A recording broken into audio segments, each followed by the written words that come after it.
Good afternoon, Laurel. It's Mayor Moe coming to you from the Laurel Municipal Center here in the Emergency Operations Center for your weekly update.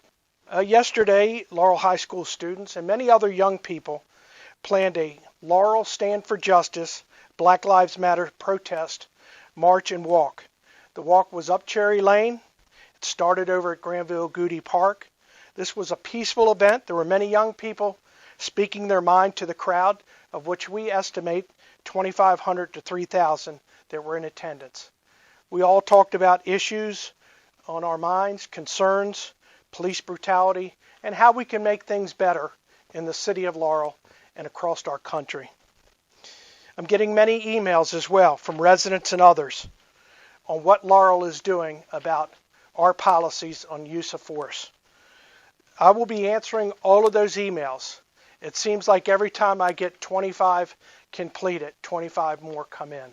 So please bear with me, and I'll be responding to all of those emails that I get and tell you what we're doing here in the city of Laurel. The Laurel Historical Society is asking if you attended yesterday's Stand for Justice March and had a sign. Please don't throw it away, as they are adding this to their collection. Also, any photos that you may have, they are looking for those as well. You can send all of that to director@laurelhistoricalsociety.org. I encourage you to do so. I did announce last week, because of your willingness to help others during the pandemic, the City of Laurel has established a COVID-19 Laurel Community Assistance Fund. The fund will be managed by the City of Laurel Department of Budget and Personnel Services. It is established to allow residents and businesses to donate monies that will be distributed back into this community of the City of Laurel. These cash donations will be used to assist Laurel residents for rent, mortgage relief, utilities, and other emergencies that may have come up in their lives. The purchase of gift cards for local stores for food and personal hygiene items to aid in the relief at high-risk residents. Nonprofit organizations helping with distribution of food and supplies. City of Laurel employees who need assistance and help with child care support due to continued school system closings, and many others. Donations should be made payable to the City of Laurel with the word Laurel Community Assistance Fund in the memo section of the check, and mailed to the City of Laurel, Laurel Municipal Center, 8103 Sandy Spring Road, Laurel, Maryland, 20707. Attention, Department of Budget and Personnel Services.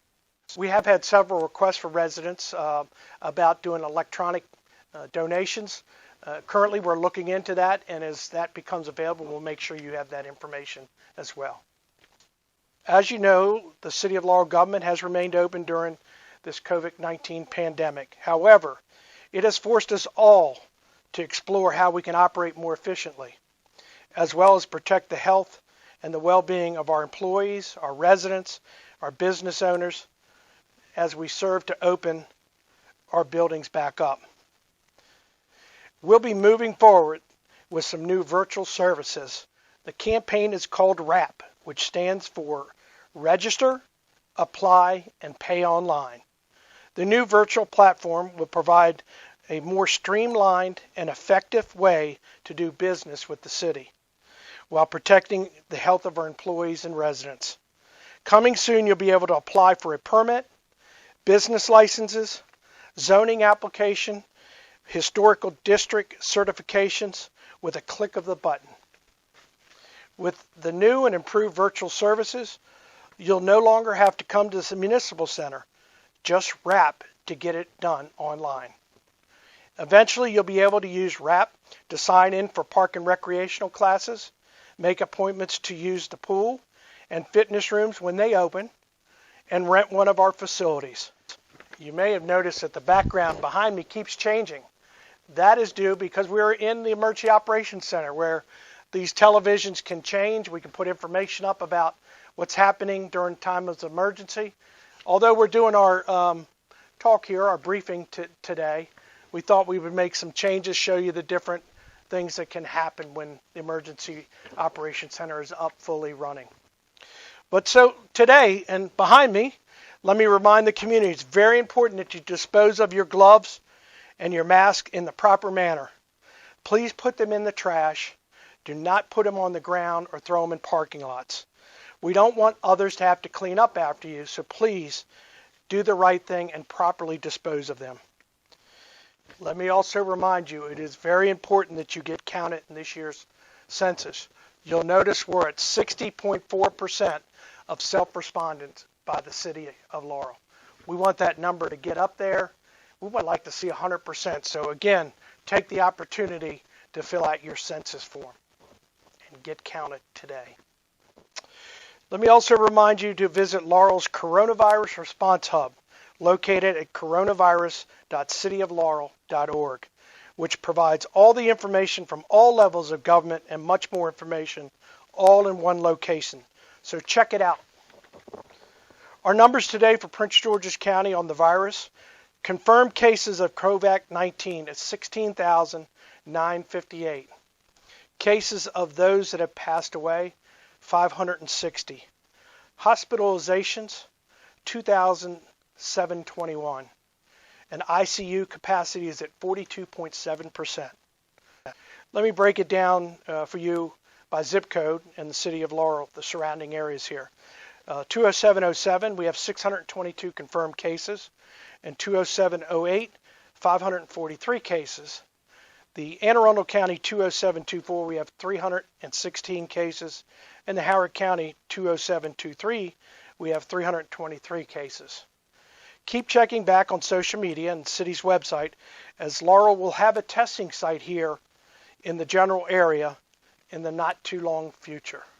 It's important for all of us to be tested. I know I'm going to be tested. It is so important for you to continue to practice social distancing. Also, to have a face covering that covers your mouth and your nose. These are proven ways that we can stop the spread of this virus. I encourage you, and please continue to use both of those. We continue to follow Governor Hogan's safe, gradual, and effective Maryland Strong roadmap to recovery. As I said earlier, your government remains open for business as we are working to bring back staff to the municipal center, as well as open facilities and ways to restart city programs. Our target date is July the 1st, 2020, but this will only be done if Laurel meets the appropriate building blocks as outlined in Governor Hogan's Maryland Strong Roadmap to Recovery. City management continues working to document expenses related to COVID-19, and we will use all established funding sources at the federal and state to apply for reimbursement for these expenses. Today, the City of Laurel received another 1,000 produce boxes that will be provided to our seniors, churches, and our partners to help feed those in need. Thanks to the Maryland Food Bank for the donations, and to all of our city employees, along with all of our partners, helping to feed Laurel. On July the 7th, the city will host another Red Cross blood drive at the Laurel Municipal Center. You need to go to the Red Cross website to schedule your appointment, so do it today. As always, I'd like to remind you at the end of this some telephone numbers that we have set up to help to assist you if you have questions. Our Emergency Operations Center is 240-294-1314. Our Senior Information Hotline is 240-517-7974. Our Spanish Information Hotline is 240-805-3167. And our Business Information Hotline is 301-356-3876. And I always want to remind you about a few programs that we have set up as well. We have Takeout Tuesday, which supports our local restaurants and businesses. So remember, shop local, now more than ever. And don't forget about our Healthcare Gratitude Challenge on social media platforms that we have set up. Let us know if you have a special healthcare worker that you would like to acknowledge and thank. Send us their photo and their name to socialmedia@laurel.md.us. And we still have the wonderful program, Chat with the Seniors. We'll notify everybody on our social media platforms 3 times a week to connect with your elderly relatives or friends, just to reconnect and talk to them. We're also asking any other seniors who would like a phone call Sunday night at 7:30 to sign up for the program. And if you'd like to volunteer to chat with a senior citizen or know of a senior who could benefit from this weekly call, leave their name and their phone number for us at 301-725-5300, extension 2110. You can also send an email to cmjohnson@laurel.md.us. I encourage you to follow along on one of our many different platforms on social media to stay informed and updated. Remember to stay home. You know, it does help save lives, and we have a long way to go, and it will require all of us working together because we are all in this together. Thank you very much. Until next week.